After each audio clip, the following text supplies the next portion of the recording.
Bonsoir à tous, bienvenue dans Market. On fait le point sur les marchés financiers avec notre expert Mathias Kötting. Bonsoir Mathias. Bonsoir Nasrat. Alors ça y est, on est en plein dedans, la Coupe du Monde a démarré. En tant qu'analyste, forcément, vous faites des projections sur l'avenir. Je suis sûr que vous avez un pronostic pour la Coupe du Monde, Mathias. Alors si je réponds au niveau économique, c'est plus clair pour moi. Donc les pays comme les États-Unis ou la Suisse sont dans le haut du classement si on fait des pronostics économiques. Par rapport au foot, je propose de revenir un peu plus tard là-dessus. On y reviendra en toute fin. Alors, c'est noté. En novembre, Mathias, la BCV et la Chambre immobilière valaisanne ont présenté l'indicateur immobilier pour le Valais. Quelles sont les grandes évolutions ? Alors la hausse des prix se poursuit en Valais, tout comme en Suisse d'ailleurs. C'est la conséquence de la course à la propriété induite par la pandémie et une bonne conjoncture valaisanne. Et qu'est-ce qu'on peut relever comme point important ?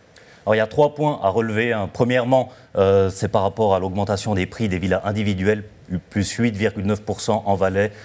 Les appartements en PPE, c'est plus 8,2% cette année. Donc ça, c'est des chiffres qui sont supérieurs à la moyenne suisse. Et il y a encore 2 autres points importants que vous voulez relever. Exactement. Deuxième point, c'est que la maison individuelle type en Valais, elle dépasse pour la première fois les 1 million de francs. Ce n'est pas encore le cas dans le Haut-Valais. On n'a pas encore atteint cette barre symbolique. Et le troisième point qui est important, c'est l'évolution dans les communes de montagne qui reste très positive. Et comment est-ce qu'il faut comprendre cette situation pour les communes de montagne ? Les communes de montagne, elles sont soumises à la Lex Weber. La Lex Weber, elle limite l'offre à 20% maximum de résidences secondaires. Donc l'offre, elle a été réduite et la demande, elle reste robuste. On connaissait le facteur pandémie avec le home office. Il y a 2 facteurs qui viennent s'ajouter à ça. Lesquels, Mathias ? Alors il y a le réchauffement climatique. C'est-à-dire que les biens en montagne, avec les quelques degrés de moins, surtout en été, ils attirent des acheteurs. Et le deuxième facteur, c'est le facteur baby boomers. Je pense que ces prochaines années, un nombre assez important de personnes partiront à la retraite et ces personnes-là sont intéressées par le calme de la nature. Alors là, on a parlé de la situation des villas et des PPE. Peut-être un mot, Mathias, sur les biens de rendement qui sont loués. Alors, par rapport à ces biens, on a connu, je pense, une baisse, stagnation ces dernières années en Valais des loyers. Et on observe cette année, pour la première fois depuis plusieurs années, une hausse des loyers en Valais. Qu'est-ce qui se passe ? Donc, c'est l'offre qui est en recul avec un taux de logement vacant qui est passé de 2,3 à 1,9%. Concrètement, ça veut dire qu'il est plus difficile aujourd'hui pour des ménages de trouver un logement qui leur convienne.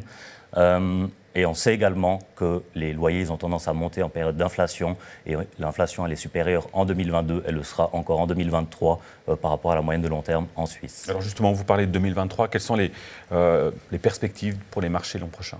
On s'attend quand même à un certain tassement de la dynamique après ces quelques années très très positives. D'une part, l'inflation élevée, elle fait baisser le revenu disponible des ménages. Les taux d'intérêt qui sont fortement montés devraient quand même freiner certains acheteurs. Donc, la demande pour les résidences principales devrait plutôt stagner. Pour l'immobilier de montagne, les perspectives, elles restent bonnes. Et pour les biens de rendement, les loyers devraient continuer à monter. Merci Mathias. On retiendra donc que l'immobilier se porte bien en Valais, surtout dans les stations. Et puis, chose promise, chose due, votre pronostic, Mathias, pour la Coupe du Monde ? Alors d'après une analyse rapide, et je pense que je n'ai pas beaucoup suivi ces derniers temps ce qui se passe là-dessus, moi je vois un France-Brésil en finale et d'après moi ce seront les Brésiliens champions du monde. Et les paris sont lancés, on voit que Mathias adore les grands classiques. Merci beaucoup, bonne suite de programme, à très bientôt sur Canal Live. Ciao.